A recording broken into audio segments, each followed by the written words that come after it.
Okay, if not, let's move on to another point of our today's agenda. We would like to present you the report that has been mentioned already during this welcoming panel of Central European Day of Energy. The report is titled Resilience of the Central European Power Sector in the Time of Transition. It has been prepared for Central Europe Energy Partners by the Hungarian think tank REKK. We are today with Enikő, Kácsor, one of the authors of this report. And before I will pass the floor to Budapest, let me just briefly say why we've chosen this topic, why we've decided to focus on resilience of the power sector in Central Europe for today's event. We strongly believe, we are convinced that as we cannot negotiate with climate science on climate change, we cannot also negotiate with the laws of physics on electricity grid. Therefore, we strongly believe that decarbonization and resilience has to go hand in hand. We see very clearly, as it was mentioned also by Mme Commissioner Kadri Simson and by Professor Jerzy Buzek, how the major supplier of gas to Europe is behaving, how Gazprom is acting. The recent information that Gazprom decided to pay more for unused transit via Ukraine rather than to ship more gas to Europe shows clearly that we have to make wise decisions regarding gas. But at the same time, even though gas is expensive, we need it as a flexibility provider. So the question, which is very important not only for Central Europe, but for the whole European Union, is how much gas do we really need for the purpose of resilience? How much gas do we need in Europe, in Central Europe, to keep the lights on? And this is the question that we asked REKK, and the report that we will present today gives us an answer. It shows how the 2030 generation energy mix needs to look like to keep it both resilient and much more decarbonized than it is today. I'm passing the floor to Enikő, Kácsor for the results of the CEDE report. Thank you. Thank you very much. I hope you can see and hear me, and I hope that also the presentation will appear soon. So first of all, thank you very much for the opportunity to both to present the results and also to be able to carry out this analysis, which I also think is very timely. And I hope that the results that we present here will really serve as a food for thought for the later panels of this event today.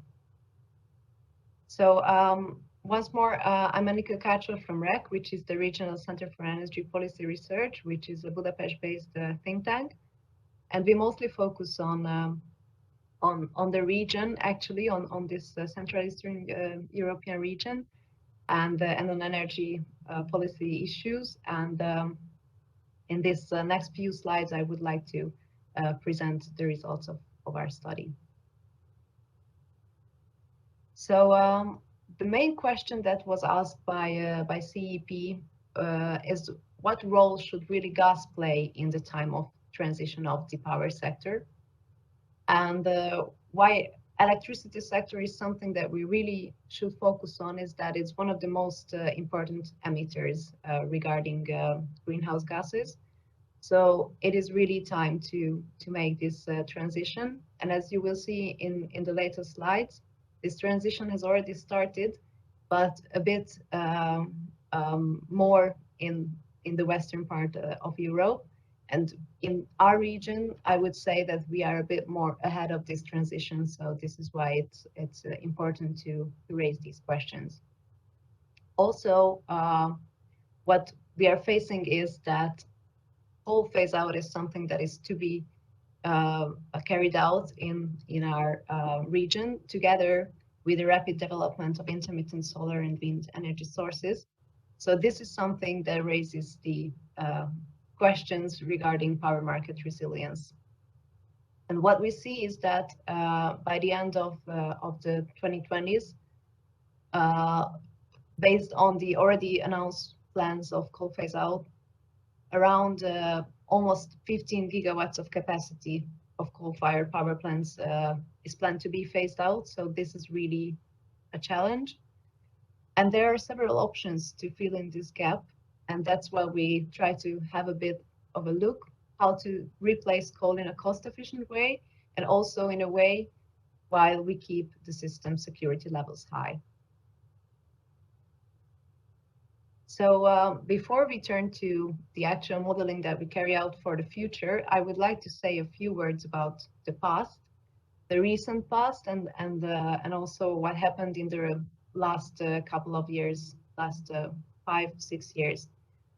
So what you can see in this graph is that for all the countries included in this analysis, we put together the electricity generation mix to see the changes from 2015 to 2019 and 2020. We also compare this to the total EU mix that you can see on the right-hand side of the figure. And what we can see is that coal to gas switch has already started, but to a much smaller extent in our region compared to what we see in the entire EU. So basically, around 90% of total non-gas-based fossil fuel generation decrease. So basically, coal and other fossil fuel phase out or switch happened outside our region. So mostly what we can see as a coal to gas switch happened outside of the Central Eastern European region. This is the same for renewable generation increase. So more than 95% of total renewable generation increase also happened outside our region in other parts of Europe.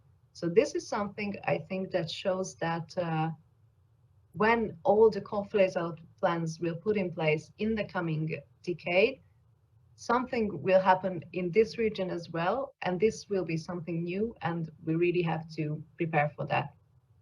And why is that this region somehow seem to, maybe we can put in words like lag behind, but this is really something that is because of the possible large economic and social consequences of a coal phase out. And as you can see, there are some countries like Bulgaria, Czech Republic, and especially Poland, where both the electricity and heat generation is to large extent based on coal and lignite. So this is obviously something that might be much harder for these countries in the coming years. But we can see already that also these countries started to announce some kind of plans on how to phase out coal. So before the 2019, around 12 countries already announced from the EU some kind of a final date for phasing out coal. But these were in these first years, not really from our region, but later in the last couple of years, we really reached to have these plans already in our region. So in Slovakia and Hungary in 2019, it was announced that these two countries will stop burning coal by 2030. Later, already even Hungary modified this date to an earlier year. And then this year, both Bulgaria, Croatia, and Romania announced a date to phase out coal. But these dates are a bit later. For Bulgaria, it's somewhere around 2040. And in Croatia and Romania, it's already by 2032, 2033. These, of course, mean a gradual phase out. So as you will see in the next slide, many of the coal-based capacities will already be closed in the region by 2030. Poland, which is probably the most affected country in the region regarding coal phase out and coal-based generation, is already declared a date, but it's not that specific, and it's a bit later, so somewhere around the 2040s. And there is also discussion in Czech Republic and Slovenia about possible announcement on coal phase out dates.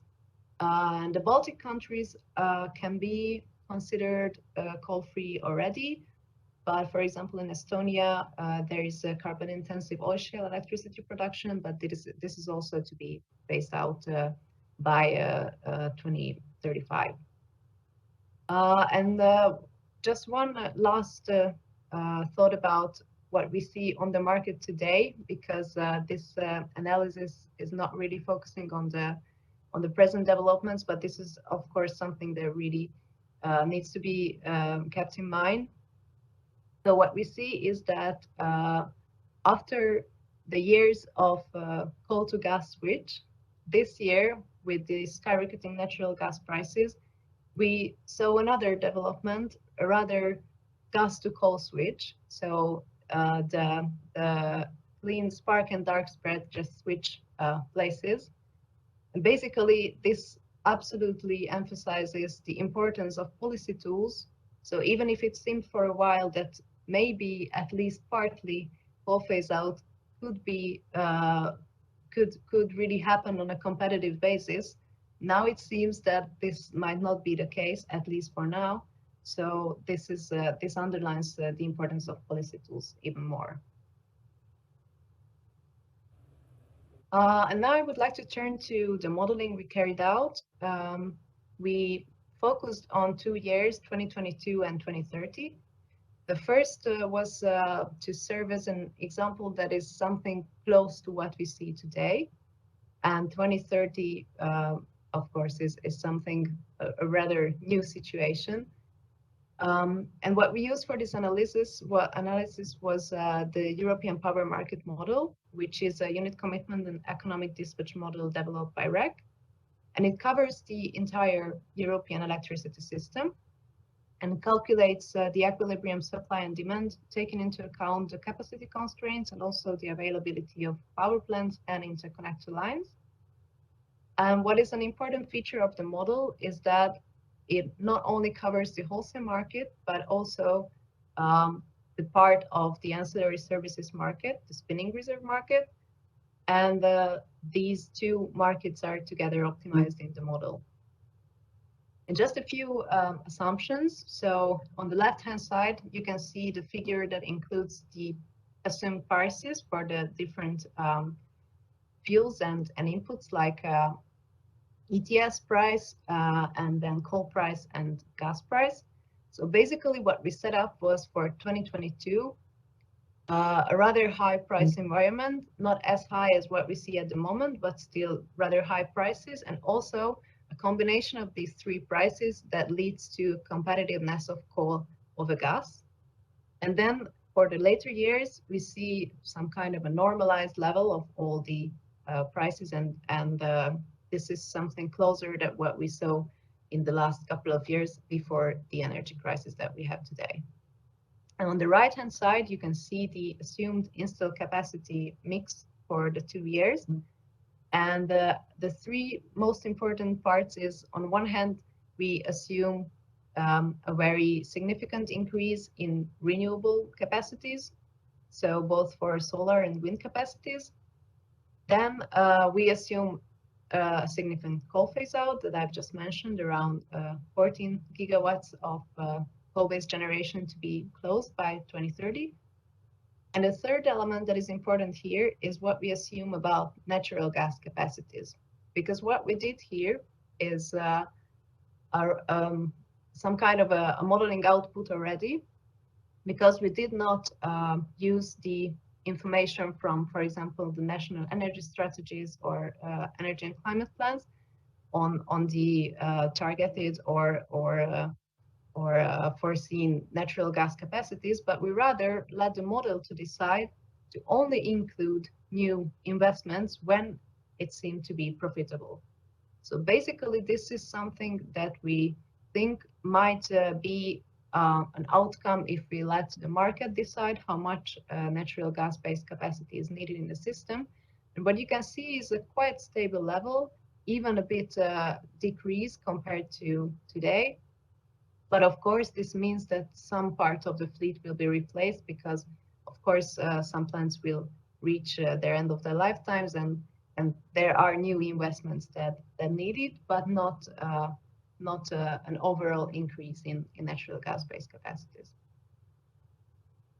So what we did basically was, on one hand, to have a look on the electricity generation mix of the entire region in both years, but not just on a yearly basis, but we also picked for extreme situations, for extreme hours, 2 in winter and 2 in summer.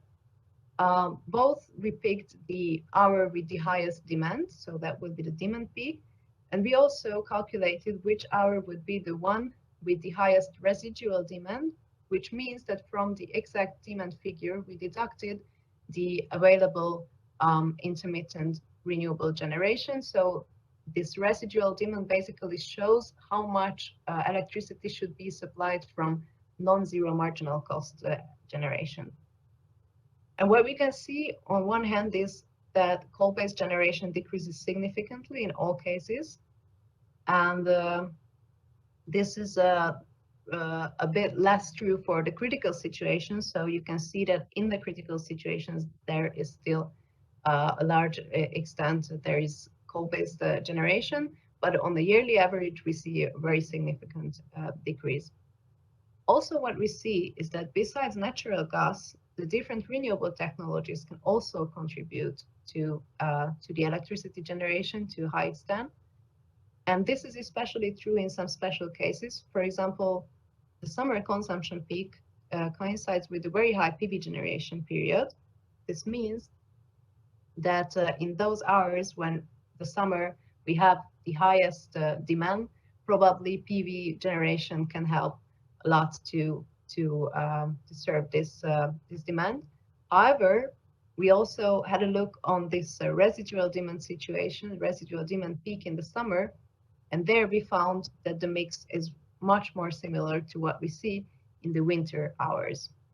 And in the winter hours, both the demand and the residual demand peak led to a more balanced mix of energy, where both coal and also natural gas are important suppliers, and we can see hydro and wind generation to a more higher extent than what we see in summer. And then we had a closer look on the actual utilization of natural gas-fired plants.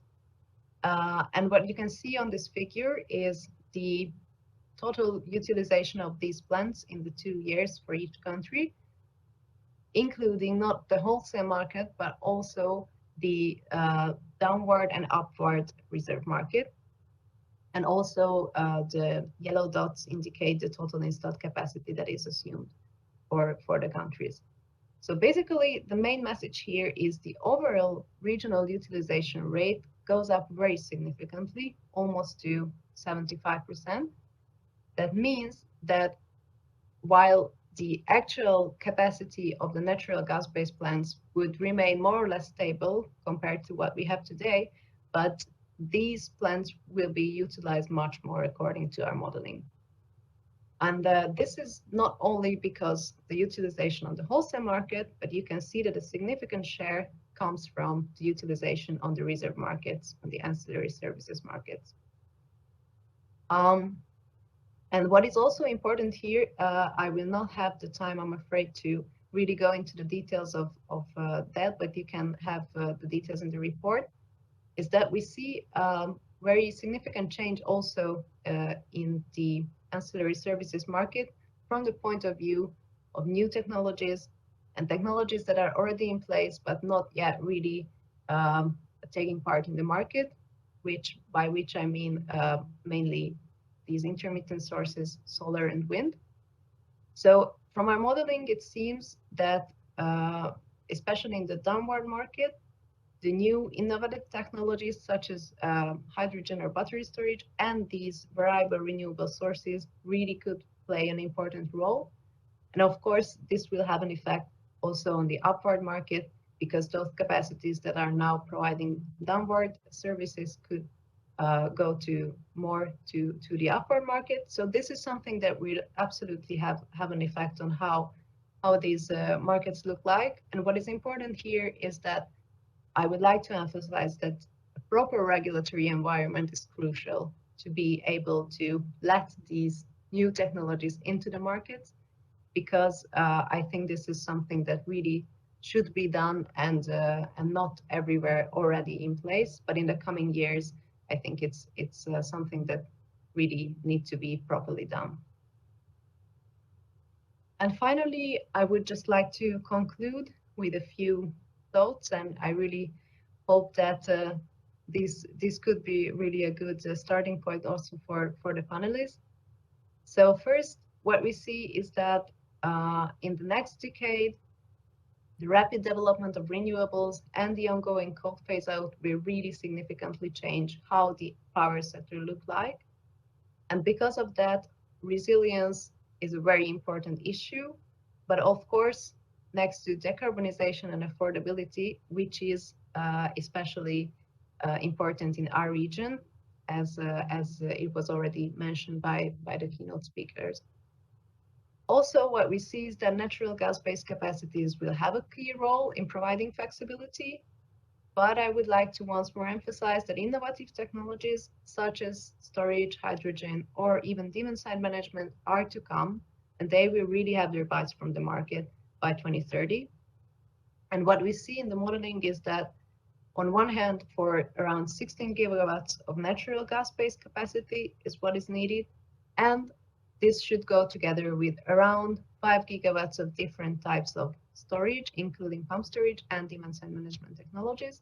But if we have all this in the system and we have the proper regulatory environment to make them really take part in the flexibility market, then from our results, it seems that this could really keep the lights on in the system in 2030. What is also an important message is that in this region, in all analyzed countries by 2030, with the assumed installed capacities of the natural gas plants, at least 50, but in some cases even 80% of utilization rate is foreseen, if we take into account both the wholesale and the ancillary services market. This means that the new natural gas-based project probably will be economically viable. So what is important here is to let the market decide how and to what extent new natural gas-based capacities are to be built. And according to our results, this way, capacity will be enough on one hand, but we could avoid the high amount of stranded assets. And finally, I would like to emphasize that from our results, it seems that it is possible to have less carbon-intensive energy mix in this region, but it really should be a perfect combination of both renewables, natural gas, and several new innovative technologies. Thank you very much, and I'm very much looking forward to any questions or comments. Thank you. Thank you very much, Enikő. I see that we have 7 questions on Slido. We don't have enough time to answer all of them, but if we can just pick 2 or 3. The first question is, what impact can early coal phase out in Germany can have on Central European electricity grid resilience? Do you want to take this one? Yeah, I can try. Yeah, I think it's a very good question because Germany is really place where the coal phase out will really have a great effect, and I think that it's a matter of how it's really done. So whether we have the time really to prepare for that.